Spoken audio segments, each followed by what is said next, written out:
میں دعوت خطاب دوں گا حضرت علامہ مولانا محمد عثمان مدنی صاحب۔ آپ تشریف فرما ہے، ہمارے دلوں کو منور کریں گے۔ محبت سے نعرے کا جواب دیں۔ نعرہ تکبیر، نعرہ رسالت، نعرہ تحقیق، نعرہ حیدری، نعرہ غوثیہ، عظمت مصطفیٰ، عظمت مصطفیٰ۔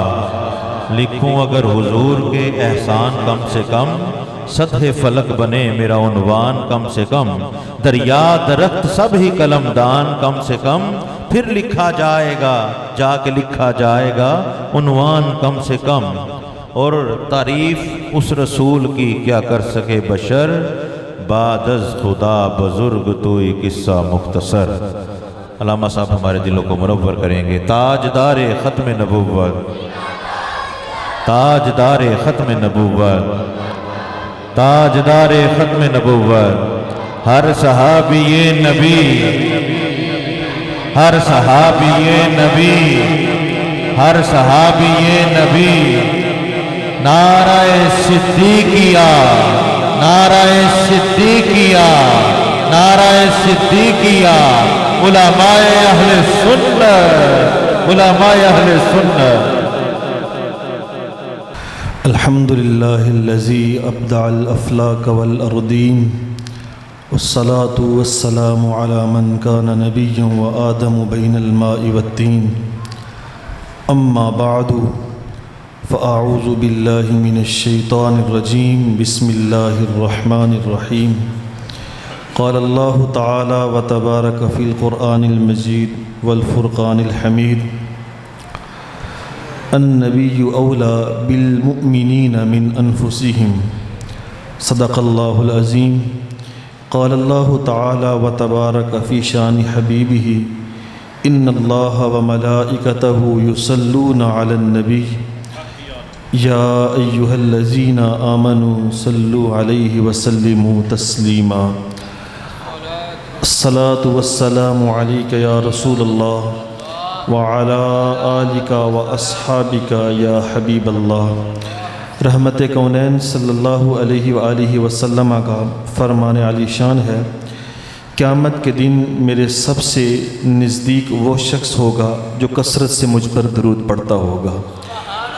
اگر ہم چاہتے ہیں کہ روز محشر ہمیں نبی کرم صلی اللہ علیہ وآلہ وسلم کا قرب حاصل ہو، تو محبت کے ساتھ بارگاہ مصطفی صلی اللہ علیہ وآلہ وسلم میں درود و سلام کا الرمغان پیش کیجئے۔ الصلاۃ والسلام علیک یا رسول اللہ، وعلی آلک واصحابک یا حبیب اللہ۔ الصلاۃ والسلام علیک یا رحمۃ للعالمین، وعلی آلک واصحابک یا شفیع المذنبین۔ ہر قسم کی حمد و ثنا اللہ رب العزت کی ذات کے لیے ہے، جو ہم سب کا خالق بھی ہے اور ہم سب کا مالک بھی ہے۔ اللہ تعالیٰ کی حمد اور ثنا بیان کرنے کے بعد بارگاہ رسالت مآب صلی اللہ علیہ وآلہ وسلم میں درود و سلام کا نذرانہ پیش کرنے کے بعد واجب الاحترام، ذوی الاحتشام، خصوصاً اسٹیج کی زینت، علماء ذی وقار اور خصوصاً عمدۃ المدرسین حضرت علامہ مولانا مفتی محمد احسان عطاری صاحب دامت برکاتہم العالیہ، اور عموماً عوام اہل سنت، السلام علیکم ورحمۃ اللہ وبرکاتہ۔ اللہ رب العزت کا بے حد فضل اور احسان ہے کہ اس نے ہمیں اپنی بندگی کا شرف عطا فرمایا اور اپنے نور والے محبوب کی غلامی کا شرف عطا فرمایا ہے۔ یہ بھی اس کا خاص لطف و کرم ہے کہ جس نے آج پھر ہمیں محفل میلاد کے سرنامے کے ساتھ مل بیٹھنے کا موقع دیا، اپنے اور اپنے حبیب کے ذکر کے لیے منتخب فرمایا ہے۔ میں آغاز میں ہی مبارکباد پیش کرنا چاہتا ہوں آج کی اس محفل کے منتظمین کو، جنہوں نے بڑی محبت کے ساتھ اس محفل پاک کا انعقاد کیا۔ دعا گو ہوں اللہ رب العزت ان کی اس محبت کو اپنی بارگاہ میں قبول فرمائے، اس مسجد کو اس مسجد کے بانیان کو اس مسجد کے لیے جگہ وقف کرنے سے لے کر اب تک جس نے جس انداز سے بھی اس کی خدمت کی ہے، دامِ درہم سخن قدم، اللہ تعالیٰ ہر ایک کو اپنی بارگاہ سے بہترین اجر عطا فرمائے۔ اللہ تعالیٰ اس مسجد کو اسلام کا مرکز بنائے اور تا صبح قیامت شاد و آباد فرمائے۔ سامعین محترم، کائنات کا امیر ترین ہے وہ انسان جس کے دل میں رسول اکرم صلی اللہ علیہ وآلہ وسلم کی محبت ہے، اور کائنات کا کنگال ترین ہے وہ شخص جو شخص محبت رسول سے خالی ہے، جس کے دل میں نبی کرم صلی اللہ علیہ وآلہ وسلم کی محبت نہیں۔ اس کے پاس دنیا کی جتنی مرضی بڑی دولت ہو، وہ شخص ہماری نظر میں کنگال ہے۔ اس لیے کہ سب سے بڑی دولت اگر کوئی ہے تو وہ نبی کرم صلی اللہ علیہ وآلہ وسلم کی محبت ہے۔ احباب ذی وقار، اللہ رب العزت نے قرآن پاک میں ارشاد فرمایا، النبی اولا بالمؤمنین من انفسہم، نبی مسلمانوں کے لیے ان کی جانوں سے زیادہ حقدار ہے۔ ایک اس کا ترجمہ یہ بھی ہے کہ نبی مسلمانوں کے لیے ان کی جانوں کے زیادہ مالک ہیں۔ مالک بھی نبی کرم صلی اللہ علیہ وسلم زیادہ ہے اور حقدار بھی نبی کرم صلی اللہ علیہ وآلہ وسلم زیادہ ہے۔ صاحبو، اسی طرح نبی کرم صلی اللہ علیہ وآلہ وسلم نے بھی اس بات کا اظہار فرمایا اپنی محبت کے متعلق۔ میں آپ کے سامنے بخاری شریف کی یہ حدیث پیش کرنا چاہتا ہوں۔ روایت کرنے والے حضرت انس رضی اللہ تعالی عنہ ہے۔ ارشاد فرمایا، قال النبی صلی اللہ علیہ وسلم لا یؤمن احدکم حتی اکون احب الیہ من والدہ وولدہ والناس اجمعین۔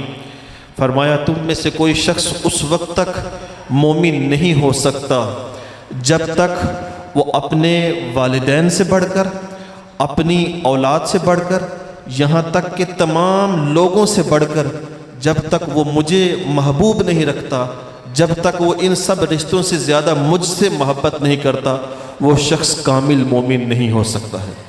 انسان کو دو طرح کی محبت جو ہے وہ ہوتی ہے، ایک اختیاری ہوتی ہے اور ایک غیر اختیاری ہوتی ہے۔ والدین کے ساتھ جو اس کو محبت ہوتی ہے وہ اس کی غیر اختیاری ہوتی ہے، وہ فطرتاً اس کے اندر محبت ہوتی ہے۔ اولاد کے ساتھ جو محبت ہوتی ہے شفقت کے اعتبار سے ہوتی ہے، وہ بھی فطرتاً ہوتی ہے، وہ بھی انسان کے اختیار میں نہیں ہوتی ہے۔ باقی دیگر رشتوں کے ساتھ جو اس کو محبت ہوتی ہے اس میں اس کا اختیار ہوتا ہے۔ دوستوں کے ساتھ، رشتہ داروں کے ساتھ اور لوگوں کے ساتھ جو اس کو محبت ہوتی ہے اس میں اس کو اختیار ہوتا ہے، اس میں اس کی فطرت اس کا تقاضا نہیں کر رہی ہوتی کہ وہ ان کے ساتھ محبت کرے۔ تو دو طرح کی محبت ہوتی ہے، اختیاری اور غیر اختیاری۔ اور نبی کرم صلی اللہ علیہ وآلہ وسلم کی یہ حدیث مبارکہ اس بات کا تقاضا کر رہی ہے کہ اے مومنوں، تمہیں اختیاری محبت ہو یا غیر اختیاری محبت ہو، اختیاری اور غیر اختیاری دونوں محبتوں میں جب تک آپ بڑھ کر مجھ سے محبت زیادہ نہیں کرتے ہیں تم کامل مومن نہیں بن سکتے ہو۔ احباب ذی وقار، پھر صحابہ کرام رضوان اللہ تعالی علیہم اجمعین نے اس بات پر عمل کر کے دکھایا۔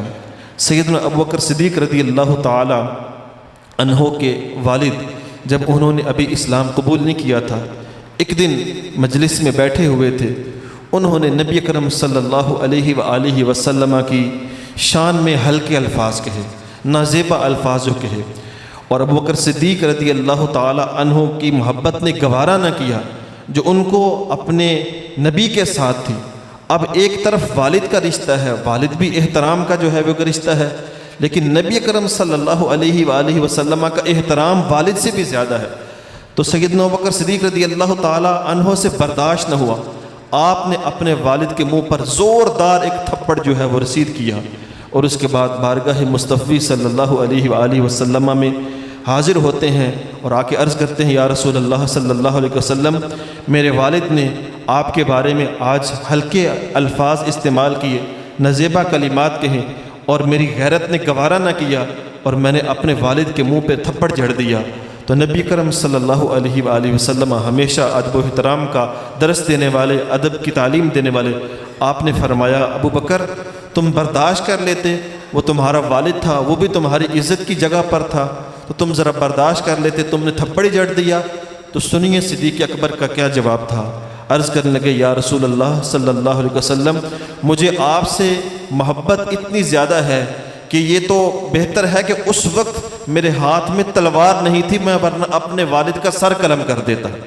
تو ایک طرف والد کی محبت، ایک طرف نبی اکرم صلی اللہ علیہ وسلم کی محبت، تو کس محبت کو ترجیح دی؟ نبی اکرم صلی اللہ علیہ وسلم کی محبت کو ترجیح دی، والدین سے بڑھ کر اپنے نبی سے پیار کیا۔ اسی طرح سیدنا ابوبکر صدیق رضی اللہ تعالی عنہ کے جو بیٹے ہیں، جب انہوں نے بھی اسلام قبول نہیں کیا تھا تو ایک مرتبہ جنگ کے دوران باپ اور بیٹے کا آمنا سامنا ہو گیا۔ تو بعد میں جب انہوں نے اسلام قبول کر لیا تو عرض کرنے لگے کہ ابا جان کہ جب جنگ ہو رہی تھی ایک وقت ایسا بھی آیا تھا کہ آپ میری تلوار کی زد میں آ گئے تھے، قریب تھا کہ میں آپ کا سر قلم کر دیتا، لیکن میں نے باپ سمجھتے ہوئے چھوڑ دیا، آپ کی عزت و احترام کی وجہ سے میں نے چھوڑ دیا۔ تو سیدنا ابوبکر صدیق رضی اللہ تعالی عنہ کا جواب سنیے۔ آپ نے فرمایا بیٹا تو نے تو مجھے باپ سمجھ کے جو ہے وہ چھوڑ دیا، لیکن اگر میری تلوار کی زد میں تو آ جاتا تو میں تجھے یہ نہ دیکھتا کہ تو میرا بیٹا ہے، بلکہ تجھے محمد عربی کا گستاخ سمجھتے ہوئے تیرا سر تن سے جدا کر دیتا۔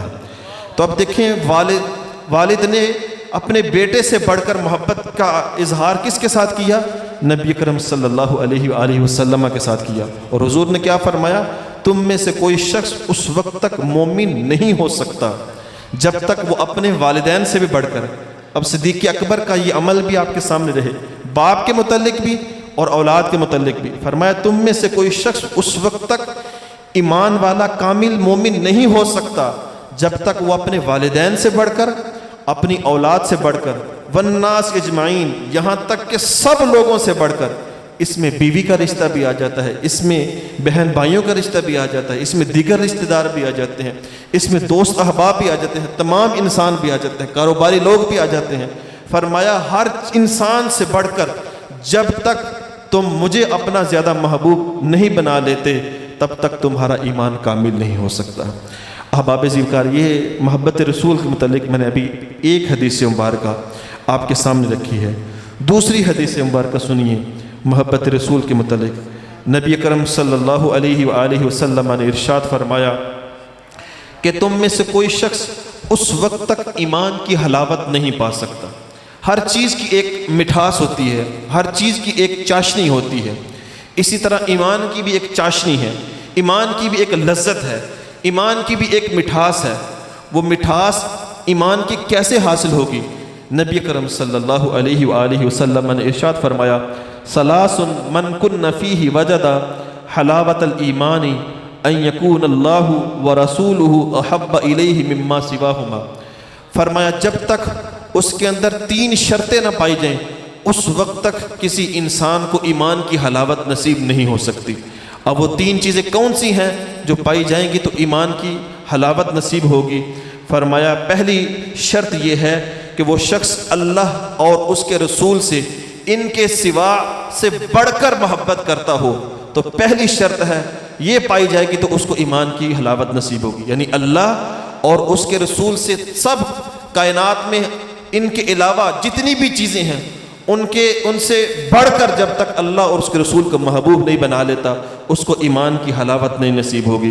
دوسرا فرمایا وَأَن يُحِبَّ الْمَرْءَ لَا يُحِبُّهُ إِلَّا لِلَّهِ۔ فرمایا دوسرا وہ اگر کسی سے محبت کرے تو اللہ کی رضا کے لیے، اللہ کی خوشنودی کے لیے محبت کرے، تو پھر یہ دوسری شرط ہے جس کے ساتھ اس کو ایمان کی حلاوت نصیب ہوگی۔ اور تیسرا فرمایا وَأَن يَكْرَهَ أَن يَعُودَ فِي الْكُفْرِ كَمَا يَكْرَهُ أَن يُقْذَفَ فِي النَّارِ۔ فرمایا تیسری شرط یہ ہے کہ اس کو کفر کی طرف لوٹنا جو ہے وہ اتنا ناپسند ہو جتنا کسی شخص کو آگ میں پھینکا جانا ناپسند ہوتا ہے۔ جیسے کوئی اپنے لیے آگ میں پھینکا جانا پسند نہیں کرتا ہے، ایسے ہی وہ کفر کی طرف جانا پسند نہ کرتا ہو بلکہ اسلام سے محبت کرنے والا ہو۔ تو یہ جس شخص کے اندر یہ تین چیزیں پائی جاتی ہوں گی اس شخص کو ایمان کی حلاوت نصیب ہوگی۔ اور پہلی چیز کیا ہے کہ وہ اللہ اور اس کے رسول سے سب لوگوں سے زیادہ، سب تمام کائنات میں سب سے بڑھ کر جب تک وہ اللہ اور اس کے رسول سے محبت نہیں کرتا وہ ایمان کی حلاوت نہیں پا سکتا ہے۔ 2 حدیث مبارکہ میں نے آپ کے سامنے عرض کی ہیں۔ تیسری حدیث مبارکہ کی طرف جانے سے پہلے میں محبت رسول کی اہمیت کو آپ کے سامنے اجاگر کرنے کے لیے بات بیان کرنا چاہتا ہوں۔ صاحبو، محبت رسول کی اہمیت کا اندازہ آپ اس بات سے لگا سکتے ہیں کہ اللہ رب العزت نے ہمیں پیدا کیا اور ہمیں کچھ احکام کا مکلف بنایا۔ کچھ ہمارے اوپر احکام جو ہے وہ اللہ رب العزت نے نافذ کیے، کچھ عبادتوں کا اللہ تعالیٰ نے حکم دیا، کچھ احکام کا اللہ تعالیٰ نے حکم دیا، اور کچھ احکام ایسے ہیں کہ جن کو زندگی میں ایک مرتبہ کرنا جو ہے وہ لازم ہے، کچھ احکام ایسے ہیں جن کو سال میں ایک مرتبہ کرنا لازم ہے، کچھ احکام ایسے ہیں جن کو مہینے میں ایک مرتبہ کرنا لازم ہے، اور کچھ احکام ایسے ہیں جن کو ہفتے میں ایک مرتبہ کرنا لازم ہے، اور کچھ احکام ایسے ہیں جن کو دن میں 5 مرتبہ کرنا لازم ہے۔ جس حکم پر زندگی میں ایک مرتبہ عمل کرنا لازم ہے وہ حج ہے۔ صاحب استطاعت پر، جو صاحب استطاعت ہے اس کے لیے حج کرنا زندگی میں ایک مرتبہ جو ہے وہ اسلام نے لازم قرار دیا ہے۔ اور ایک اسلام کا ایسا حکم ہے جو زندگی میں ایک مرتبہ نہیں بلکہ ہر سال کے بعد ایک مرتبہ لازم ہے، وہ صاحب استطاعت کا زکوٰۃ ادا کرنا ہے۔ جو صاحب نصاب شخص ہوگا جس کے اندر زکوٰۃ کی شرائط پائی جاتی ہوں گی، اس کے لیے سال میں ایک مرتبہ اسلام کے حکم پر عمل کرتے ہوئے زکوٰۃ ادا کرنا لازم ہے۔ اس کے بعد آ جائیے، ایک ایسا حکم ہے اسلام کا جو مہینہ ایک پورا ادا کرنے کا اللہ تعالیٰ نے حکم دیا ہے، وہ رمضان کے روزے ہیں۔ فرمایا شہر رمضان الذی انزل فیہ القرآن، کہ یہ رمضان کا یہ مہینہ ہے جس میں قرآن نازل کیا گیا۔ اور ایک جگہ فرمایا یا ایھا الذین آمنوا کتب علیکم الصیام، اے ایمان والے تمہارے اوپر روزے فرض کر دی گئے۔ یہ جو اسلام نے عبادت کا حکم دیا، یہ سال کے اندر ایک مہینہ آتا ہے جس میں ہم نے اس مشقت سے گزرنا ہوتا ہے اور اس عبادت کو بجا لانا ہوتا ہے۔ ایک اسلام کا حکم ایسا ہے جس کو ہر ہفتے ادا کرنا لازم ہے، وہ جمعۃ المبارک ہے۔ اور ایک اسلام کا حکم ایسا ہے جس کو دن میں 5 مرتبہ ادا کرنا لازم ہے، وہ 5 وقت کی جو ہے وہ نماز ہے۔ تو صاحبوں، کچھ احکام اللہ نے ایسے نافذ کیے ہیں جو زندگی میں ایک مرتبہ پورا کرنے لازم ہے، کچھ حکم ایسے ہیں جو سال میں ایک مرتبہ پورا کرنا لازم ہے، کچھ ایسے ہیں کہ جن میں پورا مہینہ ان کو ادا کرنا ضروری ہے، کچھ احکام ایسے ہیں جن کو دن میں 5 مرتبہ ادا کرنا لازم ہے۔ لیکن محبت رسول ایک ایسی چیز ہے، نہ زندگی میں ایک مرتبہ، نہ سال میں ایک مرتبہ، نہ مہینے میں ایک مرتبہ، نہ ہفتے میں ایک مرتبہ، نہ دن میں 5 مرتبہ، بلکہ جتنی انسان کو اللہ تعالیٰ نے سانسیں دی ہیں، ایک ایک سانس کے بدلے نبی اکرم صلی اللہ علیہ وسلم سے محبت کرنی ہے، ایک ایک لمحے میں نبی اکرم صلی اللہ علیہ وسلم سے محبت کرنی ہے۔ وہ ہمارا ایک ایک زندگی کا لمحہ، کوئی بھی سانس جو ہے وہ ہمارا محبت رسول سے خالی نہیں ہونا چاہیے۔ یہاں سے آپ محبت رسول کی اہمیت کا اندازہ لگا سکتے ہیں کہ بندہ مومن کے لیے محبت رسول جو ہے وہ کتنی لازمی چیز ہے۔ یوں سمجھ لیجئے کہ محبت رسول جو ہے وہ ایمان کی روح ہے۔ ایک 2 حیثیتیں ہوتی ہیں کسی چیز کی، ایک اس کا جسم ہوتا ہے اور ایک اس کی روح ہوتی ہے۔ ہمارے ایک استاد جو فرمایا کرتے تھے کہ ایک عورت ہوتی ہے، وہ اللہ سے اولاد مانگتی ہے، دعائیں مانگ مانگ کر اللہ تعالیٰ سے بچہ لیتی ہے، اللہ رب العزت اس کو اولاد سے نوازتا ہے۔ پھر وہ بچہ تھوڑا سا بڑا ہوتا ہے، اس بچے سے اس کو بڑی محبت ہوتی ہے، اس کی پیدائش پر بڑی خوشیاں بھی مناتی ہے، بڑی مٹھائیاں بھی بانٹتی ہے۔ لیکن پھر وہ بچہ بیمار ہوتا ہے اور بیماری کو برداشت نہیں کر پاتا اور اس کی روح اس سے نکل جاتی ہے، اس کی روح اس کے جسم سے نکل جاتی ہے۔ حالانکہ اس ماں نے وہ بچہ بڑی محبت سے، بڑی دعائیں مانگ مانگ کے اللہ تعالیٰ سے لیا تھا، لیکن پھر وہی ماں کہہ رہی ہوتی ہے کہ اس کو اب دفنا دیا جائے۔ کیوں؟ کہ اس نے اس کے جسم کو کیا کرنا ہے جب اس کے اندر روح ہی نہیں ہے۔ تو یہ ماں تھوڑی دیر کے لیے روئے گی، پھر وہ اجازت دے دی کہ اس بچے کو جو ہے وہ دفن کر دیا جائے۔ تو پتہ چلا کہ جب جسم سے روح جو ہے وہ نکل جاتی ہے تو پھر جسم کی کوئی اہمیت نہیں رہتی ہے، کوئی اس کی ویلیو نہیں رہتی ہے۔ تو اسی طرح جو ایمان ہے، اس کی جو روح ہے وہ محبت رسول ہے۔ اگر اس جسم سے، ایمان سے اگر محبت رسول کو نکال دیا جائے تو یہ پھر جو ہے بالکل خالی جو ہے وہ ایک جسم بچ جاتا ہے جس کا کوئی فائدہ نہیں ہوتا ہے۔ تو سب سے جو زیادہ ضروری چیز ہے تو سمجھیے کہ جو دیگر عبادات ہیں وہ ایمان کا جسم کی حیثیت رکھتی ہیں، اور نبی اکرم صلی اللہ علیہ وسلم کی جو محبت ہے وہ ایمان کی روح ہے۔ اگر نبی اکرم صلی اللہ علیہ وسلم کی محبت نہیں ہے تو کسی عبادت کا ثواب نہیں ہے، کسی روزے کا ثواب نہیں ہے، کسی حج کا ثواب نہیں ہے، کسی نماز کا ثواب نہیں ہے، کوئی ہم جو بھی نیک عمل کرتے ہیں اس کا ہمیں کوئی فائدہ نہیں ہے، کیونکہ وہ جو ہمارا عمل ہے وہ روح سے خالی ہے، اور روح کیا ہے؟ نبی اکرم صلی اللہ علیہ وسلم کی محبت۔ نعرہ تکبیر، نعرہ رسالت، نعرہ تحقیق، نعرہ حیدری، نعرہ غوثیہ، عظمت مصطفیٰ، محبت مصطفیٰ، محبت مصطفیٰ، مودت مصطفیٰ، محبت مصطفیٰ، مودت مصطفیٰ، تاجدار ختم نبوت، تاجدار ختم نبوت۔ آئی جی رات زیادہ گج بج کے نعرہ لانا چاہیے، تاجدار ختم نبوت، تاجدار ختم نبوت، ہر صحابی نبی، ہر صحابی نبی۔ میرے خیال سے آج آپ مشکل میں نے آپ کو ڈال دیا ہے، آپ ذرا شعلہ بیانی والے جو مقررین ہیں ان کو سننے کے میرے خیال سے عادی ہیں، یا مترنم جو خطیب ہوتے ہیں آپ ان کو سننے کے عادی ہیں۔ میرا مزاج ذرا اور طرح کا ہے، وہ میں اس لیے شاید آپ کو آزمائش میں ڈال رہا ہوں، لیکن میں زیادہ دیر تک آپ کی سمع خراشی نہیں کروں گا۔ بس میرا ایک پیغام ہے، نہ مجھے آپ کی داد کی ضرورت ہے، نہ مجھے آپ کی امداد کی ضرورت ہے، مجھے صرف آپ کی توجہ چاہیے، اور جو میں میسیج دینا چاہتا ہوں، میں چاہتا ہوں کہ وہ آپ اپنے دل کی تختیوں پہ لکھ کے لے جائیں۔ کسی ایک حدیث پر بھی عمل کر لیں گے تو میں سمجھوں گا کہ میری گفتگو ٹھکانے لگ گئی ہے۔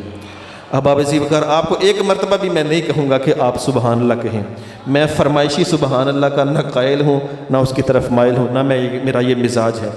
یہ حاجی صاحب مجھے جو پچھلے سال بھی کہہ دیا تھا انہوں نے، اس سال بھی انہوں نے مجھے یہ ذمہ داری دے دی، ورنہ میں یہ سمجھ رہا تھا کہ میں جیسے آپ کے سامعین ہوتے ہیں شاید ان کے لیے میں موضوع جو ہے وہ خطیب نہیں ہوں، لیکن ان کا اصرار تھا، مجھے آنا پڑا، پر آپ کو تھوڑا برداشت کرنا پڑے گا۔ نبی اکرم صلی اللہ علیہ وآلہ وسلم کی محبت کی بات چل رہی تھی، میں نے ایک آپ کو قرآن کی آیت کا تھوڑا سا حصہ اس کا ترجمہ کر کے بتایا، اور 2 حدیثیں سنائی ہیں ابھی۔ اب تیسری حدیث سنیے، نبی اکرم صلی اللہ علیہ وآلہ وسلم نے ارشاد فرمایا ادبوا اولادکم علی 3 خصال، فرمایا اپنی اولاد کو 3 چیزیں سکھاؤ، اپنی اولاد کو 3 چیزیں سکھاؤ، 3 چیزوں کی تعلیم دو اپنی اولاد کو۔ وہ 3 چیزیں کون سی ہیں؟ فرمایا حب نبیکم وحب اہل بیت نبیکم وتلاوت القرآن، اپنی اولاد کو اپنے نبی کی محبت سکھاؤ، اپنے نبی کی آل کی محبت سکھاؤ، اور قرآن پاک کی تلاوت سکھاؤ۔ نبی اکرم صلی اللہ علیہ وسلم نے اس حدیث مبارکہ میں 3 چیزوں کا جو مطالبہ کیا ہے، فرمایا اپنی اولاد کو کتنی چیزیں سکھاؤ؟ 3۔ آج ہم بھی اپنی اولاد کو سکھاتے ہیں، کبھی بیٹھتے ہیں تو جو بزنس مین ہوتے ہیں وہ بزنس کے سکلز بتاتے ہیں، وہ مارکیٹنگ سکلز بتاتے ہیں کہ بیٹا لوگوں کو ڈیل کیسے کرنا ہے، لوگوں کے ساتھ تعلق کیسے بنانا ہے، کسٹمر کو کیسے مطمئن کرنا ہے، تو یہ چیزیں جو سکھاتے ہیں۔ یہاں پھر یہ بتائیں گے کہ میرے پاس اتنی دولت ہے، میں نے یہاں سے کمائی ہے، تم نے یہ کام کرنا ہے، فلاں رشتہ دار کے ساتھ ایسا تعلق رکھنا ہے، فلاں رشتہ دار کے ساتھ یہ تعلق رکھنا ہے، فلاں کے ساتھ ناراضگی ہے، فلاں کے ساتھ ہم راضی ہیں، اس طرح کی چیزیں جو ہیں وہ سکھاتے ہیں۔ لیکن نبی اکرم صلی اللہ علیہ وسلم ارشاد فرما رہے ہیں اپنی اولاد کو 3 چیزیں سکھاؤ۔ ذرا ہم نے غور کرنا ہے، اور میں آپ کو چند سیکنڈ دوں گا سوچنے کے لیے، اپنے گریبان میں جان کر دیکھیے گا کہ کیا ہم نے اس حدیث مبارکہ پر کبھی عمل کیا، اور کیا ہم نے اپنی اولاد کو اپنے نبی کی محبت سکھائی۔ نبی اکرم صلی اللہ علیہ وسلم کیا فرما رہے ہیں؟ ادبوا اولادکم علی 3 خصال، اپنی اولاد کو 3 خصلتیں سکھاؤ، 3 چیزیں سکھاؤ، 3 چیزوں کی تعلیم دو۔ پہلی کیا؟ فرمایا حب نبیکم، اپنی اولاد کو اپنے نبی کی محبت سکھاؤ، اپنی اولاد کو اپنے نبی کی محبت سکھاؤ۔ اچھا، حضور نے یہ فرمایا محبت سکھاؤ، یہ نہیں فرمایا کہ محبت سناؤ۔ ایک ہوتا ہے سنانا یا پڑھانا، اور ایک ہوتا ہے سکھانا، اس میں فرق ہوتا ہے۔ جب ہم چھوٹے تھے اسکول پڑھتے تھے تو استاد صاحب بلیک بورڈ پہ، اب تو وائٹ بورڈ آگے ہیں، تو وہ بلیک بورڈ پہ ہمیں الف با لکھنا سکھاتے تھے اور ABC لکھنا سکھاتے تھے.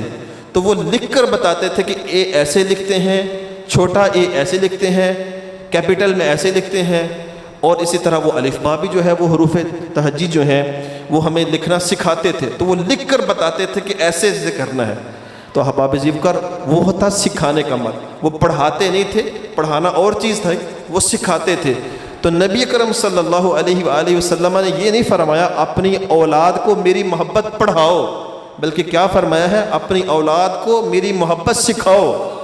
تو مطلب یہ ہے کہ حضور کی اس حدیث سے جو تقاضا سمجھ آ رہا ہے، جو ہم نے اساتذہ کے پاس بیٹھ کر چند چیزیں جو سیکھی ہیں، تو وہ اس حدیث سے مبارکہ سے یہ مفہوم اخذ کیا ہے کہ حضور کی حدیث یہ تقاضا کر رہی ہے کہ اپنی اولاد کو حضور کی محبت سکھانی ایسے ہے کہ اپنی اولاد کو حضور سے محبت کر کے دکھاؤ، اپنی اولاد کو حضور سے پیار کر کے دکھاؤ کہ بیٹا حضور سے پیار کیسے کرتے ہیں. جب آپ اپنی اولاد کے سامنے حضور سے پیار کر کے دکھائیں گے تو پھر آٹومیٹکلی آپ کی اولاد کے دل میں بھی حضور کی محبت پیدا ہو جائے گی. احباب زیوکار، جب تک ہم خود اپنی اولاد کے سامنے عملی نمونہ بنتے ہوئے حضور کی محبت کر کے نہیں دکھائیں گے تو اولاد کے دل میں حضور کا پیار پیدا نہیں ہو سکتا. اپنی اولاد کو بتائیں ہمارے حضور چلتے کیسے تھے، ہمارے حضور بیٹھتے کیسے تھے، ہمارے حضور گفتگو کیسے کرتے تھے، ہمارے حضور کا اپنے غلاموں کے ساتھ رویہ کیسا ہوتا تھا، اپنے اصحاب کے ساتھ رویہ کیسا تھا، اپنے رشتہ داروں کے ساتھ رویہ کیسا تھا، اپنی ازواج کے ساتھ رویہ کیسا تھا، اپنی اولاد کے ساتھ رویہ کیسا تھا. یہ سب چیزیں نبی کرم صلی اللہ علیہ وسلم کی سیرت کو پڑھیں اور پھر یہ اپنی اولاد کو سکھائیں اور کر کے دکھائیں، تو پھر وہ جو ہے وہ سیکھنے کے عمل سے گزرے گی اور پھر اس حدیث مبارکہ پر عمل ہوگا. احباب زیوکار، مجھے ایک واقعہ یاد آیا. بیرا شریف سے ایک رسالہ نکلتا تھا ماہنامہ ضیاء حرم کے نام سے. اس کے اندر ایک واقعہ جو ہے وہ درج تھا اسی علاقے کا کہ وہاں ایک پرائمری اسکول تھا. وہاں کا ایک استاذ ایک دن اپنی کلاس میں آتا ہے اور ایک بچے کو کھڑا کر کے کہتا ہے کہ بیٹا ہمارے نبی اکرم صلی اللہ علیہ وآلہ وسلم کا نام کیا ہے، ہمارے نبی کا نام بتائیں. تو وہ شخص کھڑا ہوتا ہے اور شرمندگی سے اپنی نظریں جھکا لیتا ہے اور کچھ بولتا نہیں ہے. استاذ پھر کہتا ہے کہ میں نے تمہیں کہا ہے کہ اپنے ہمارے نبی کا نام بتاؤ، ہمارے نبی کا نام کیا ہے. لیکن بیٹا خاموش، جو لڑکا جو ہے وہ خاموش ہے. پاس بیٹھے لڑکے اس کو تھوڑا سا بتا بھی رہے ہیں کہ ہمارے نبی کا نام کیا ہے، وہ بول کے بتا بھی رہے ہیں، لیکن وہ لڑکا سننے کے باوجود بھی کوئی جواب نہیں دے رہا ہے. استاذ نے پوچھا یہ بچہ مسلمانوں کا ہے یا کوئی کرسچن کمیونٹی کا ہے؟ تو دوسرے لڑکوں نے بتایا کہ یہ ہے تو مسلمانوں کا ہی بچہ، نام بھی اس کا مسلمانوں والا ہی ہے. تو پھر یہ نبی اکرم صلی اللہ علیہ وسلم کا نام کیوں نہیں بتا رہا؟ استاذ نے کہا شاید نالائکی ہے، دین سے دوری ہے. استاذ کو بہت غصہ آیا. استاذ نے اس کو پاس بلایا اور بہت مارا پیٹا، تھپڑ مارے اس کو. کہا کہ اتنی دین سے دوری اور اتنی بے رغبتی کہ آپ اتنے بڑے ہو گئے ہیں، آپ کو ابھی تک اپنے نبی کا نام بھی نہیں آتا ہے، اتنا ظلم. استاد نے خوب اس کو جو ہے وہ مارا اور بریک کا ٹائم ہو گیا. اور پھر استاد نے کہا کہ میں بریک کے بعد دوبارہ آؤں گا، تم سے دوبارہ پوچھوں گا، اگر تم نے نہ بتایا، نام نہ یاد کیا تو پھر تمہیں سزا دی جائے گی. بریک جو ہی جو ہے وہ ختم ہوئی، استاد کلاس میں آتا ہے اور سب سے پہلے آ کر اس لڑکے کو کھڑا کرتا ہے اور کہتا ہے کہ بتاؤ ہمارے نبی اکرم صلی اللہ علیہ وآلہ وسلم کا نام کیا ہے؟ اس بچے نے اپنی نظروں کو جھکایا، اپنے ہاتھوں کو باندھا اور کہنے لگا ہمارے نبی صلی اللہ علیہ وآلہ وسلم کا نام حضرت محمد صلی اللہ علیہ وآلہ وسلم ہے. استاذ کے دل میں ایک ٹھنڈک محسوس ہوئی، مطمئن ہوا. کہنے لگا بیٹا تم نے اتنی مار کھائی ہے، اتنی مار کھائی ہے اور اب تم مجھے بتا رہے ہو، پہلے بھی تو تم بتا سکتے تھے، بریک سے پہلے بھی تو بتا سکتے تھے. تمہارے پاس بیٹھے لڑکے تمہیں لقمہ بھی دے رہے تھے، تمہاری رہنمائی بھی کر رہے تھے کہ یہ نام ہے، تب تو تم نے نام نہیں لیا اور اتنی مار کھانے کے بعد اب بتا رہے ہو. تو اس بچے نے جو جواب دیا، اس نے کہا استاذ جی میں کیسے اس وقت اپنے نبی کا نام لے سکتا تھا جبکہ میں جب رات کو سونے لگتا ہوں تو میرا والد روزانہ مجھے یہ نصیحت کرتا ہے کہ بیٹا کبھی بھی اپنے نبی کا نام بغیر وضو کے نہیں لینا ہے. کہنے لگا بریک سے پہلے میرا وضو نہیں تھا، اس لیے میں نے نبی کریم صلی اللہ علیہ وسلم کا نام نہیں لیا، اپنی زبان پر لانا جو ہے وہ گوارا نہیں کیا، اور اب بریک کے ٹائم میں میں نے وضو کر لیا ہے، اس لیے میں نام جو ہے وہ اپنے زبان پر لا رہا ہوں۔ تو احباب ذکر یہ لوگ تھے جنہوں نے اپنی اولاد کو نبی کریم صلی اللہ علیہ وآلہ وسلم کے ساتھ محبت کرنا جو ہے وہ سکھائی۔ احباب ذکر میں کیا عرض کر رہا تھا، نبی کریم صلی اللہ علیہ وسلم کا فرمان کہ اپنی اولاد حضور کی محبت سکھاؤ اور حضور کے اہل بیت کی محبت سکھاؤ اور قرآن پاک کی تلاوت سکھاؤ۔ اب ہم خود سوچیں کہ ہم اپنی اولاد کو کیا سکھا رہے ہیں، ہم اپنی اولاد کو کیا جو ہے وہ تعلیم دے رہے ہیں، اور حضور جو ہیں وہ کس بات کا تقاضا کر رہے ہیں کہ اپنی اولاد کو کس چیز کی جو ہے وہ تعلیم دینی ہے۔ تو نبی اکرم صلی اللہ علیہ وسلم کے اصحاب نے پھر اس پر جو ہے وہ عمل کر کے دکھایا، انہوں نے اپنی اولادوں کو نبی اکرم صلی اللہ علیہ وآلہ وسلم کا پیار سکھایا۔ ایک صحابی ہیں جن کا نام حضرت سلمہ بن اکوع رضی اللہ تعالی عنہ ہے، ان کے بارے میں ہے کہ ان کی دوڑ بہت زیادہ تھی، وہ گھوڑے سے بھی زیادہ تیز دوڑ لیتے تھے۔ جب وہ گھوڑے کے ساتھ مقابلہ ہوتا تھا دوڑ میں تو وہ گھوڑے سے آگے نکل جاتے تھے اور گھوڑا ان کو نہیں پکڑ سکتا تھا، اور جب وہ دوڑتے تھے تو گھوڑا ان کو نہیں پکڑ سکتا تھا، اور جب گھوڑا دوڑتا تھا تو وہ گھوڑے کو پکڑ لیتے تھے، اور تیر انداز بھی بڑے شاندار تھے، چلتے ہوئے گھوڑے پر بھی وہ تیر اندازی کر لیتے تھے اور صحیح نشانہ لگا لیتے تھے۔ تو ان کا یہ ایک عمل تھا کہ وہ مسجد نبوی میں ایک خاص جگہ پر آ کر جو ہے وہ نماز ادا کیا کرتے تھے۔ کبھی کوئی ادھر کوئی اور نماز ادا بھی کر رہا ہوتا تو پھر بھی وہ تھوڑا انتظار کر لیا کرتے تھے، لیکن وہ وہیں اسی جگہ پر نماز ادا کرنا جو ہے پسند کرتے تھے۔ کہ تو کسی نے ان سے پوچھا کہ آپ نے اسی جگہ کا جو ہے وہ انتخاب کیوں کیا ہے، ادھر ہی آ کر نماز کیوں پڑھتے ہیں؟ تو انہوں نے کہا مجھے نہیں پتا، بس میں نے اپنے محبوب کو، اپنے نبی کو اس جگہ پر نماز ادا کرتے دیکھا ہے، تو میں نبی کرم صلی اللہ علیہ وسلم کی جگہ پر ادا کی ہوئی جہاں اپنے نماز ادا کی تھی اس سے برکت حاصل کرنے کے لیے میں یہاں پر نماز ادا کرتا ہوں۔ اب ان کو یہ حکم نہ قرآن میں ملا تھا، نہ نبی کرم صلی اللہ علیہ وآلہ وسلم نے فرمایا تھا کہ تم نے اس جگہ پر آ کر جو ہے وہ نماز ادا کرنی ہے، تو یہ ان کی محبت تھی۔ تو پتہ چلا جب کسی کو کسی سے محبت ہوتی ہے تو پھر وہ محبت کرنے کے بہانے تلاش کرتی ہے۔ وہ کوئی بڑا جملہ ہے کہ محبت بہانے نہیں ڈھونڈتی، محبت بہانے نہیں ڈھونڈتی بلکہ محبت بہانے ڈھونڈتی ہے۔ آپ سوچتے ہوں گے کہ یہ کیسا جملہ ہے، انکار بھی ہے اور اقرار بھی ہے کہ محبت بہانے نہیں ڈھونڈتی اور محبت بہانے ڈھونڈتی بھی ہے۔ محبت بہانے نہیں ڈھونڈتی، محبت سے راہ فرار اختیار کرنے کے بہانے نہیں ڈھونڈتی ہے، بھاگنے کے بہانے نہیں ڈھونڈتی ہے محبت، اور محبت ڈھونڈتی ہے بہانے محبوب کے قدموں پہ مر مٹنے کے۔ تو فرمایا کہ محبت بہانے نہیں ڈھونڈتی محبوب کے قدموں میں مر مٹنے کے، احباب، بلکہ محبت جو ہے وہ بہانے ڈھونڈتی ہے محبوب کے قدموں پہ مر مٹنے کے۔ تو صاحبو، نبی اکرم صلی اللہ علیہ وآلہ وسلم کی ذات سے جب تک ہر چیز سے بڑھ کر جو ہے وہ محبت نہ کی جائے اس وقت تک ہمارا ایمان جو ہے وہ کامل نہیں ہو سکتا۔ سیدنا عمر فاروق رضی اللہ تعالیٰ عنہ کے بارے میں آتا ہے کہ حضور نے ان کا ایک دن ہاتھ پکڑا اور پوچھا کہ عمر بتاؤ ہم سے کتنا پیار کرتے ہو؟ تو سیدنا عمر فاروق رضی اللہ تعالیٰ عنہ عرض کی یا رسول اللہ صلی اللہ علیہ وسلم، میرے دو پہلوؤں کے اندر جو جان ہے صرف اس کے علاوہ میں ہر چیز سے بڑھ کر آپ سے محبت کرتا ہوں۔ تو وہ صحابی رسول تھے نا، وہ کوئی جھوٹے محبت کے دعوے دار نہیں تھے، جو ان کی زبان پر تھا وہی ان کے دل پر تھا، جو ان کے دل میں تھا وہی ان کی زبان پر تھا۔ ہماری طرح محبت کے جھوٹے دعوے دار نہیں تھے، ان کے قول اور فعل میں تضاد نہیں تھا، جو ان کی کیفیت تھی انہوں نے صاف بیان کر دی کہ یا رسول اللہ آپ سے بہت پیار کرتا ہوں، بہت پیار کرتا ہوں، ہر چیز سے زیادہ محبت آپ سے کرتا ہوں، صرف ایک جان ہے کہ اس سے زیادہ آپ سے پیار نہیں کرتا، اپنی جان مجھے جو ہے وہ زیادہ عزیز ہے۔ تو نبی کرم صلی اللہ علیہ وآلہ وسلم نے ارشاد فرمایا عمر مجھے قسم ہے اس ذات کی جس کے قبضہ قدرت میں میری جان ہے، اگر تمہاری یہی کیفیت ہے تو پھر تمہارا ایمان مکمل نہیں ہوا ہے، اگر تمہیں اپنی جان میری محبت سے زیادہ عزیز ہے تو پھر تمہارا ایمان مکمل نہیں ہوا۔ یہ کس کو کہا جا رہا ہے؟ اس کو کہا جا رہا ہے جس کے بارے میں فرمایا لو کان بعدی نبی لکان عمر بن الخطاب، اگر میرے بعد کوئی نبی ہوتا تو عمر بن خطاب ہوتا۔ اور ایک روایت میں اس طرح فرمایا لو لم ابعث لبعث عمر بن الخطاب، اگر میں نبی بنا کر نہ بھیجا جاتا، میری جگہ پر کسی نے نبی بن کر آنا ہوتا تو وہ بھی عمر بن خطاب ہوتا۔ وہ عمر جس کی نیکیاں آسمان کے تاروں کے برابر ہیں، وہ عمر جس کو اپنے عدل پر اتنا مان کہ اگر زمین جنبش کرتی ہے، حرکت کرتی ہے، زلزل آتا ہے تو عمر اپنی ایڑی زمین پر مار کر کہتے ہیں زمین تو کیوں کانپتی ہے، کہ عمر نے تیرے اوپر عدل نہیں کیا؟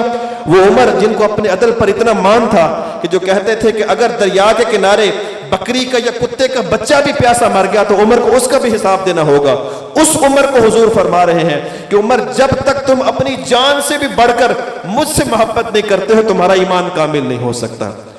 تو نبی اکرم صلی اللہ علیہ وسلم کا یہ جملہ ارشاد فرمانا تھا کہ عمر فاروق نے اپنا موقف جو ہے تبدیل کیا، عرض کرنے لگے یا رسول اللہ پہلے کی کیفیت اور تھی، اب یہ ہے کہ میری جان سے بھی بڑھ کر آپ مجھے عزیز ہیں، میں اپنی جان سے بھی بڑھ کر آپ سے پیار کرتا ہوں۔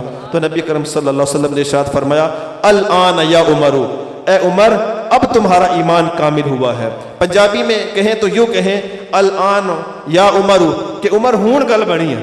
کیا فرمایا؟ عمر ہون گل بنی ہے کہ جب تم اپنی جان سے بھی بڑھ کر مجھ سے پیار کرتے ہو تو پھر تمہارا ایمان جو ہے وہ کامل ہے۔ تو پتہ چلا کہ کوئی کتنی ہی عبادت کرنے والا ہو، کوئی کتنے ہی مقام و مرتبہ والا ہو، جب تک وہ اپنی جان سے بھی بڑھ کر، انسان کو اپنی جان بہت عزیز ہوتی ہے، اتنی عزیز جان ہوتی ہے کہ جان بچانے کے لیے انسان کو کبھی کلمہ کفریہ بھی بولنا پڑے تو اس کی بھی جو ہے اجازت ہے، لیکن فرمایا اپنی جان سے بھی بڑھ کر اگر تم جب تک مجھ سے محبت نہیں کرتے ہو تمہارا ایمان کامل نہیں ہو سکتا ہے۔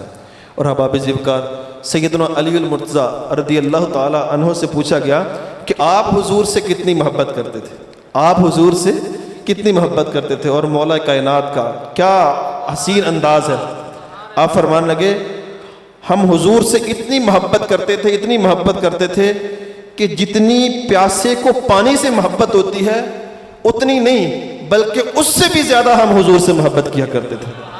پیاسے کو پانی سے بہت محبت ہوتی ہے، انسان کی جان نکل رہی ہو پیاس کی وجہ سے، پیاس کی شدت ہو، جان بلب ہو، جان لبوں پر آئی ہو، تو اس کو ایک طرف پانی کا ایک گلاس دیا جائے اور ایک طرف اس کو 1 کلو سونا دیا جائے اور اس کو آپشن دیا جائے کہ یا سونا لے لو یا پانی کا یہ گلاس لے لو، تو جو عقل والا ہوگا، فہم والا ہوگا، وہ تو یہی سوچے گا کہ پانی پی لیتا ہوں جان بچ جائے، جان بچ گئی تو سونا تو پھر بھی مل جائے گا، لیکن اگر جان نہ بچی تو پھر میں نے سونے کا کیا کرنا ہے۔ تو جو عقل والا ہے وہ کس کو اختیار کرے گا؟ پانی کو اختیار کرے گا، وہ اپنی پیاس کو بجھانے کی کوشش کرے گا۔ تو جب پیاسا ہوتا ہے کوئی انسان تو اس کو ساری دنیا کی دولت بھی دینی پڑے تو وہ دینے کے لیے تیار ہوتا ہے، وہ کہتا ہے مجھے پانی کا ایک گھونٹ مل جائے، کیونکہ پیاسے کو پانی سے بہت محبت ہوتی ہے۔ لیکن سیدنا علی المرتضیٰ فرما رہے ہیں کہ جتنی پیاسے کو پانی سے محبت ہوتی ہے ہمیں اس سے بھی زیادہ آمنہ کے لال سے محبت ہے۔ تو یہ نبی اکرم صلی اللہ علیہ وسلم کے اصحاب کی محبت کا جو عالم تھا۔ احباب ذوالفقار حضور کے اصحاب حضور سے کس طرح محبت کرتے تھے یہ ملاحظہ فرمائیں۔ صلح حدیبیہ کا واقعہ ہے، نبی اکرم صلی اللہ علیہ وسلم حدیبیہ کے مقام پر تشریف فرما ہے کہ عروہ بن مسعود جنہوں نے ابھی اسلام قبول نہیں کیا تھا کہ وہ کافروں کی طرف سے سفیر بن کے آئے مذاکرات کرنے کے لیے نبی اکرم صلی اللہ علیہ وآلہ وسلم کے ساتھ۔ نبی اکرم صلی اللہ علیہ وسلم کے پاس آ کر جو انہوں نے اصحاب کی محبت حضور کے ساتھ دیکھی اس کو وہ جا کر بیان کرتے ہیں کافروں میں۔ جب انہوں نے پوچھا کہ تم نے ان کی ٹیم کو کیسا پایا تو عروہ بن مسعود کہنے لگے وہ سفیر تھے، ان کو بات کرنے کا بڑا ڈر تھا، بڑے بڑے بادشاہوں کے درباروں میں جایا کرتے تھے، مذاکرات کے لیے کوئی پیغام لے کر جایا کرتے تھے، تو کہنے لگے میں بڑے بڑے بادشاہوں کے درباروں میں گیا ہوں، یہاں تک کہ کیسر و کسریٰ کے درباروں میں بھی گیا ہوں، نجاشی کے دربار میں بھی گیا ہوں، لیکن خدا کی قسم کہنے لگے جتنا پیار اور جتنی تعظیم اور جتنی محبت اصحاب محمد صلی اللہ علیہ وسلم سے کرتے ہیں میں نے آج تک کسی کو اتنی محبت اپنے آقا سے کرتے ہوئے نہیں دیکھا ہے۔ وہ کہنے لگے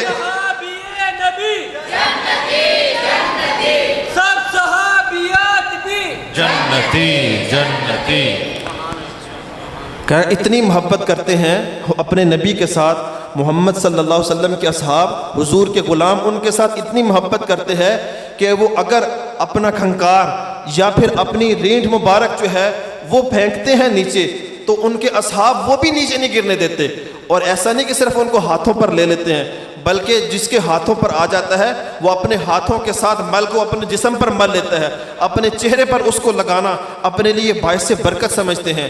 وہ ان کے وضو کا جو بچا ہوا پانی ہوتا ہے، وضو میں جو مائع مستعمل ہوتا ہے، اس کو بھی اپنے لیے برکت کا باعث سمجھتے ہیں، اس کو بھی نیچے نہیں گرنے دیتے، اور کہتے ہیں کہ وہ مائع مستعمل کو حاصل کرنے کے لیے اتنی جدوجہد کرتے ہیں، اتنے بےتاب ہو جاتے ہیں کہ ایسے لگتا ہے کہ جیسے یہ ایک دوسرے کو قتل کر ڈالیں گے۔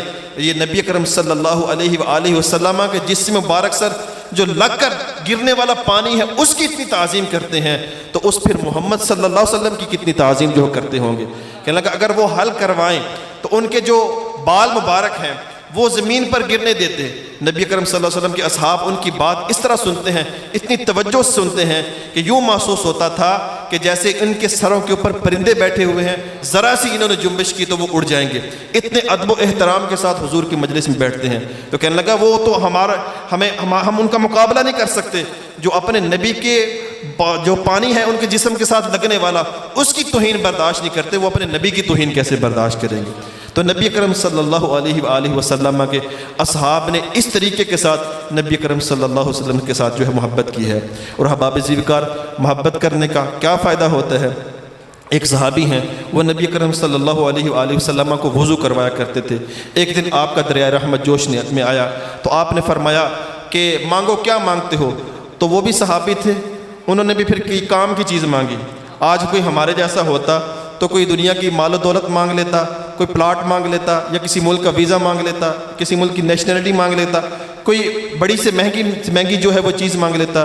لیکن اگر نبی اکرم صلی اللہ علیہ وسلم کو عطا کرنا آتا ہے تو صحابہ کو مانگنا بھی آتا ہے۔ نبی اکرم صلی اللہ علیہ وسلم نے فرمایا کیا مانگتے ہو، کیا مانگتے ہو، کیا چاہیے؟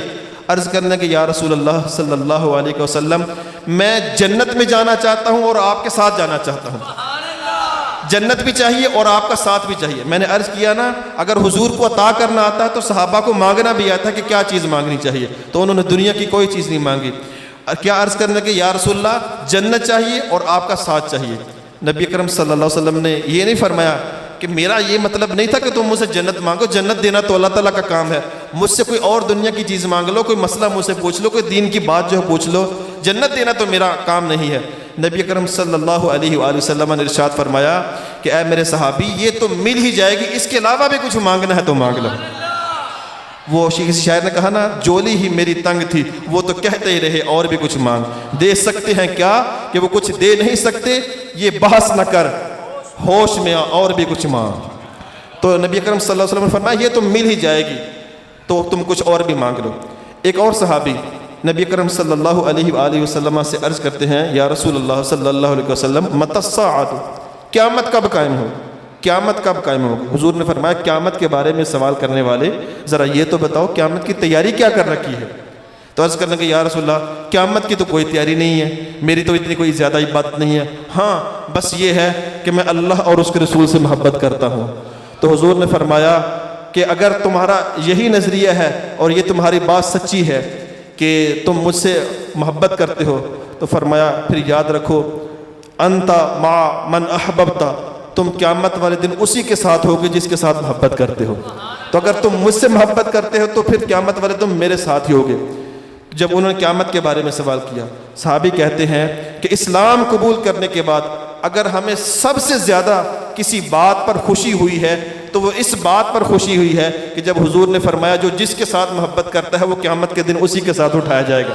تو ہمارے محبوب حضور ہیں، ہمارے محبوب ابو بکر ہیں، ہمارے محبوب عمر فاروق ہیں، ہمارے محبوب عثمان غنی ہیں، ہمارے محبوب مولا کائنات ہیں، ہمارے محبوب امام اعظم ہیں، ہمارے محبوب داتا صاحب ہیں، ہمارے محبوب غوث اعظم ہیں، ہمارے محبوب امام احمد رضا ہیں، ہمارے محبوب امیر اہل سنت ہیں۔ تو جو جس کے ساتھ محبت کرتا ہے وہ قیامت والے دن اسی کے ساتھ اٹھایا جائے گا۔ تو اب دیکھ لو کہ ہماری محبت، ہماری وابستگی کس کے ساتھ ہے۔ اگر تو ہماری وابستگی، ہماری محبت اچھے لوگوں کے ساتھ ہے تو پھر ہمارے لیے خوشی کی بات ہے کہ ہمارا حشر قیامت والے دن انہی کے ساتھ ہوگا۔ احباب زیوکار، محبت رسول کا فائدہ میں آپ کے سامنے جو ہے وہ عرض کر رہا تھا۔ نبی اکرم صلی اللہ علیہ وآلہ وسلم کے اصحاب کی محبت آپ کے سامنے میں بیان کر رہا تھا کہ کیسے انہوں نے حضور کے ساتھ جو ہے محبت کی۔ اور حضور کی یہ جو حدیث مبارکہ ہے، یہ میں آج آپ کو میسیج دینا چاہتا ہوں جو حضور نے فرمایا کہ ادبوا اولادکم علی ثلاث خصال، اپنی اولاد کو 3 چیزیں سکھاؤ۔ پہلی بات یہ فرمائی کہ اپنی اولاد کو اپنے نبی کی محبت سکھاؤ، اپنی اولاد کو اپنے نبی کی محبت سکھاؤ۔ میں آپ کو ایک مشورہ دے رہا ہوں، آج ربیع الاول شریف کا مہینہ ہے، آپ کسی وقت بھی چھٹی والے دن یا کوئی بھی آپ کو وقت مناسب ملے یا کسی وقت بھی کھانے پر آپ بیٹھ جایا کریں، آپ اپنے ہاتھ میں نبی اکرم صلی اللہ علیہ وسلم کی سیرت کی ایک کتاب جو ہے وہ لے لیں اور اپنی اولاد کے سامنے نبی اکرم صلی اللہ علیہ وسلم کی سیرت جو ہے وہ پڑھ کر ان کو سنائیں اور ان کو نبی اکرم صلی اللہ علیہ وسلم کی محبت سکھائیں، نبی اکرم صلی اللہ علیہ وسلم کا پیار ان کے دل میں ڈالیں۔ اگر آپ اپنی نسل کے اندر حضور کا پیار جو ہے وہ منتقل کر دیں گے تو یہ امت اپنا کھویا ہوا وقار دوبارہ حاصل کر لے گی۔ علامہ اقبال نے بھی یہی مشورہ دیا ہے، اس نے کہا یہ امت جو ہے یہ اس لیے زوال کا شکار ہے کہ انہوں نے اپنے نبی سے محبت کرنا چھوڑ دی ہے۔ اس نے کہا کہ یہ فاقہ کش مسلمان جو ڈرتا نہیں موت سے، روح محمد ان کے بدن سے نکال دو، فکر عرب کو دے کر فرنگی تخیلات، اسلام کو حجاز و یمن سے نکال دو۔ یہ ایک وائسرائے تھا جو انگلستان کا تھا، وہ یہاں پر کام کر رہا تھا، تو اس نے جو سالانہ رپورٹ پیش کی تھی اپنے حکمرانوں کو، تو اس نے یہ موقف جو ہے پیش کیا تھا، اس نے کہا تم نے مسلمانوں کے جسموں پر تو حکومت کر لی ہے، ان کے دلوں پر حکومت نہیں کر سکتے۔ انہوں نے کہا کیوں؟ انہوں نے کہا اس لیے کہ ان کے اندر 3 چیزیں ایسی ہیں جب تک وہ ان کے اندر موجود ہیں آپ ان کو کبھی بھی غلام نہیں بنا سکتے، اگر آپ ان سے 3 چیزیں نکال دیں تو یہ پھر کھوکھلے مسلمان ہیں۔ انہوں نے کہا کیا کون سی 3 چیزیں ہیں؟ انہوں نے کہا پہلی بات محمد کی محبت، محمد کی محبت، محمد کا قرآن اور محمد کی تلوار یعنی جہاد۔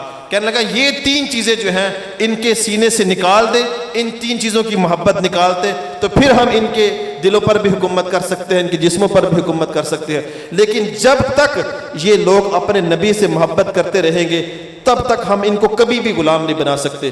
تو اسی جو اس نے نظریہ دیا تھا، جو اس نے رپورٹ پیش کی تھی، اسی کو اقبال نے دکھ بھرے انداز میں یہ کہا کہ وہ اصل میں یہ کہہ رہا تھا کہ یہ فاقہ کش مسلمان ڈرتا نہیں جو موت سے، روح محمد ان کے بدن سے نکال دو، فکر عرب کو دیکھ کر فرنگی تخیلات، اسلام کو حجاز و یمن سے نکال دو۔ اور اقبال نے یہ بھی کہا تھا مغز قرآن روح ایمان جان دی ہست حب رحمت للعالمین۔ اقبال نے کہا قرآن کا مغز اور ایمان کی روح جو ہے وہ اگر کوئی چیز ہے تو وہ مصطفیٰ کریم صلی اللہ علیہ وآلہ وسلم کی محبت ہے۔ اگر یہ محبت نہیں ہے تو پھر انسان کسی کام کا نہیں ہے۔ اسلام کی روح بھی یہ ہے، ایمان کی روح بھی یہ ہے، قرآن کا مغز بھی یہ ہے۔ اور اعلیٰ حضرت بھی بولے اللہ کی سرتاب قدم شان ہے یہ، انسان نہیں کوئی انسان، وہ انسان ہے یہ۔ قرآن تو بتاتا ہے ایمان انہیں اور ایمان یہ کہتا ہے میری جان ہے یہ۔ قرآن کہہ رہا ہے کہ ایمان ہے یہ، نبی اکرم صلی اللہ علیہ وسلم کیا ہے؟ ایمان ہے، اور ایمان کہہ رہا ہے کہ میری جان اگر کوئی پوچھنا چاہتے ہیں تو وہ آمنہ کے لال ہے۔ تو ایمان کی روح کا نام جو ہے وہ محمد مصطفیٰ صلی اللہ علیہ وسلم کی محبت ہے۔ تو جب تک ہمارے دل میں نبی اکرم صلی اللہ علیہ وآلہ وسلم کی محبت ہمارے دلوں میں ہے تو ہم صحیح کامل مومن ہیں۔ اگر ہمارے دلوں میں محبت رسول نہیں ہے تو پھر ہمارا ایمان بھی کسی کام کا نہیں، ہماری عبادتیں بھی کسی کام کی نہیں ہیں۔ احباب زیوکار، میں آپ کے سامنے یہ عرض کرنے لگا تھا کہ اپنی اولاد کے دل میں حضور کا پیار کیسے پیدا کریں، حضور کی محبت اپنے اولاد کی دلوں میں کیسے منتقل کریں، اپنی نسلوں میں محبت رسول کا جذبہ کیسے ہم موجزن کر سکتے ہیں۔ ایک مصنف ہے، انہوں نے 100 طریقہ لکھا ہے کہ اگر آپ ان طریقوں کو اپنائیں تو اپنی اولاد کے دل میں حضور کا پیار پیدا کر سکتے ہیں۔ لیکن علامہ اقبال نے شارٹ کٹ کر کے جو ہے وہ 3 طریقے بتائے ہیں، کہا یہ 3 طریقے اپنا لیے جائیں تو آپ کی اولاد کے دل میں حضور کا پیار پیدا ہو جائے۔ حضور کا پیار اپنی اولاد کے دل میں پیدا کرنا چاہتے ہو کہ آپ کی اولاد جو ہے وہ نبی اکرم صلی اللہ علیہ وسلم سے محبت کرے تو پھر یہ 3 کام کرنے ہیں۔ آج کی گفتگو میں یہ آپ نے میسج لے کے جانا ہے۔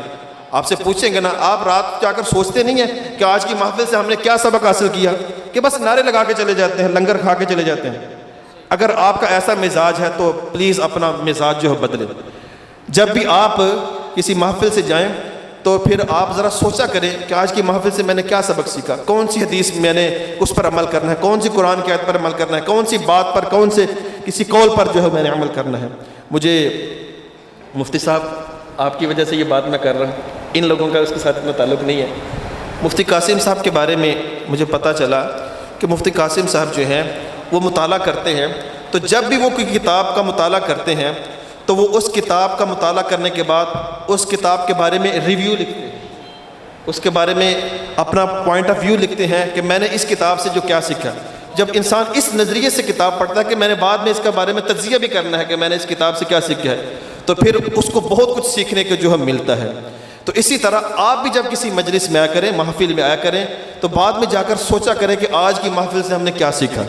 تو آج اگر آپ کو کوئی پوچھے کہ آپ نے کیا سیکھا، تو آپ نے یہ بتانا ہے کہ ہم نے نبی کرم صلی اللہ علیہ وآلہ وسلم کی محبت اپنی اولاد کو سکھانی ہے۔ ظاہری بات ہے وہ تبھی کریں گے جب ہم محبت کریں گے، تو ہم نے خود بھی حضور سے محبت کرنی ہے اور اپنی اولاد کو بھی محبت سکھانی ہے۔ 3 طریقے میں آپ کے سامنے مختصراً جو عرض کر رہا ہوں۔ علامہ اقبال فرماتے ہیں کہ اگر اپنی اولاد کے دل میں حضور کا پیار پیدا کرنا چاہتے ہیں تو پہلی بات یہ ہے کہ اپنی اولاد کو حضور پر درود پڑھنا سکھاؤ۔ اپنی اولاد کو حضور پر درود پڑھنا سکھاؤ۔ جب آپ اپنی اولاد کو حضور پر درود پڑھنا سکھائیں گے تو اس کی برکت یہ ہے کہ آپ کی اولاد کے دل میں حضور کا پیار بھی پیدا ہو جائے گا اور آپ کا پیار بھی پیدا ہو جائے گا۔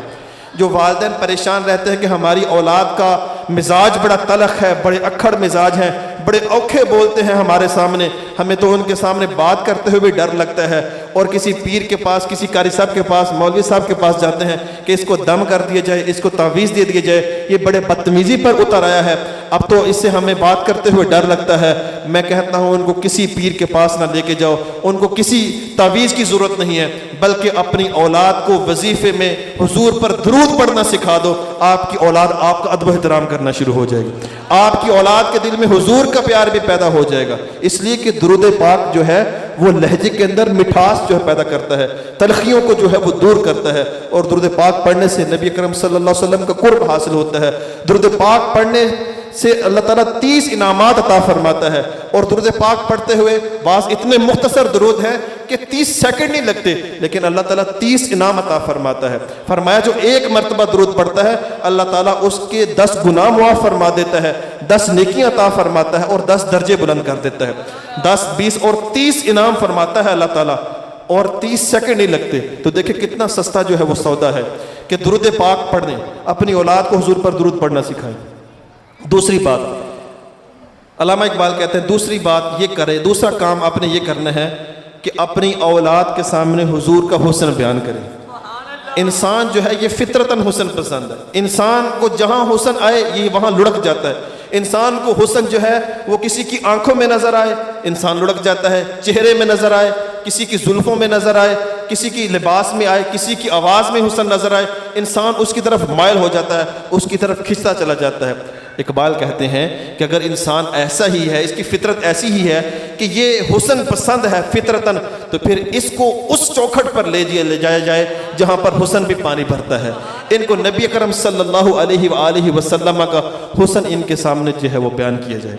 اور احباب وقار، نبی اکرم صلی اللہ علیہ وسلم کے حسن کی بات کروں گا تو گفتگو جو ہے بہت لمبی ہو جائے گی، میں اپنے موضوع کو آگے بڑھاتا ہوں۔ تیسرا کام یہ کرنا ہے ہم نے کہ اپنی اولاد کے سامنے حضور کا پیار پیدا کرنے کے لیے، حضور کی محبت پیدا کرنے کے لیے تیسرا کام یہ کرنا ہے کہ اپنی اولاد کے سامنے حضور کی سیرت کو بیان کیا جائے، حضور کی سیرت کو بیان کیا جائے۔ سیرت کی کتاب لے لیں، دعوت اسلامی مکتبۃ المدینہ کی، مکتبۃ المدینہ کی آخری نبی کی پیاری سیرت، آخری نبی کی پیاری سیرت بڑی اچھی کتاب ہے، مختصر ہے، آپ اس کتاب جی سیرت مصطفیٰ جان رحمت اس دفعہ نہیں آئی ہے، اس میں کچھ جو ہے وہ پیج زیادہ ہیں اس کے، اگر آپ ان میں سے کوئی کتاب لے لیں یا کوئی بھی سیرت کی کتاب جو ہے وہ لیں، اس کا خود بھی مطالعہ کریں، اپنی اولاد کے سامنے حضور کی سیرت جو ہے وہ بیان کریں کہ نبی کرم صلی اللہ علیہ وآلہ وسلم کا اخلاق کیسا تھا، آپ کا کردار کیسا تھا، آپ کی تعلیمات کیسی تھی۔ تو جب آپ حضور کی سیرت اپنی اولاد کے سامنے رکھیں گے تو آپ کی اولاد کے دل میں حضور کا پیار جو پیدا ہوگا۔ تو کتنے کام کرنے ہیں؟ 3 کام کرنے۔ ایک، اپنی اولاد کو حضور پر درود پڑھنا سکھانا ہے، دوسرا اپنی اولاد کے سامنے حضور کا حسن بیان کرنا ہے، اور تیسرا اپنی اولاد کے سامنے حضور کی سیرت کو بیان کرنا ہے۔ اور ایک کام جو ہے وہ اور کر لیں، اور وہ یہ کہ اپنی اولاد کے سامنے حضور کے فضائل و مناقب بھی بیان کریں۔ جب انسان کے سامنے کسی کی فضیلت بیان کی جاتی ہے تو اس کے دل میں اس کا پیار جو پیدا ہوتا ہے. تو میں ان لوگوں کو مشورہ دیتا ہوں جن کو حضور کے فضائل و مناقب سل کے کڑن ہو شروع ہو جاتی ہے کہ اقبال تو کہہ رہے ہیں کہ اپنی اولاد کے دل میں حضور کی محبت پیدا کریں، اور حضور بھی فرما رہے ہیں کہ اپنی اولاد کے دل میں میرا پیار پیدا کرے، میری محبت پیدا کرے. اور محبت تو فضائل و مناقب بیان کرنے سے پیدا ہوگی نا. اگر اپنی اولاد کو یہ کہیں گے کہ ہمارے نبی تو ایسے تھے جو دیوار کے پیچھے کا علم بھی نہیں رکھتے تھے، تو اولاد کے دل میں خاک حضور کا پیار پیدا ہوگا. اگر آپ اپنی اولاد کو یہ کہیں گے کہ ہمارے نبی کو کسی چیز کا اختیار نہیں تھا، تو آپ کی اولاد کے دل میں خاک حضور کا پیار پیدا ہوگا. آپ کی اولاد میں حضور کا پیار تب پیدا ہوگا جب آپ یہ کہیں گے کہ ہمارے حضور وہ تھے جنہوں نے چاند کو 2 ٹکڑے کر کے اپنے قدموں میں بلا لیا تھا. ہمارے نبی تو وہ تھے جنہوں نے سورج کو اس کے وقت پر واپس پلٹا دیا تھا. ہمارے نبی تو وہ تھے جن پر پتھر بھی کلمہ پڑھتے تھے، جن پر سے پہاڑ بھی محبت کرتے تھے، جن کے سامنے شجر و حجر جو ہے وہ بھی کلمہ پڑھتے تھے. تو جب جن کے ہاتھوں میں پانی کے چشمے جو ہے وہ جاری ہو جاتے تھے، تو جب حضور کے فضائل و مناقب آپ اپنی اولاد کے سامنے بیان کریں گے تو پھر ان کے دل میں حضور کا پیار جو ہے وہ پیدا ہوگا. تو یہ 3 کام تو انہوں نے بتائے، چوتھا میں نے اضافی آپ کے ساتھ ذمہ جو ہے وہ لگا دیا کہ آپ یہ کام کریں تو پھر انشاءاللہ آپ کے دل میں حضور کا پیار جو ہے وہ پیدا ہوگا. اسی لیے علامہ اقبال نے کہا کہ محمد سے وفا تو نے تو ہم تیرے ہیں، یہ جہاں چیز ہے کیا لوح و قلم تیرے ہیں، ہمیشہ مدحت خیر الانام میں گزرے، دعا ہے یہ زندگی درود و سلام میں گزرے. وآخر دعوانا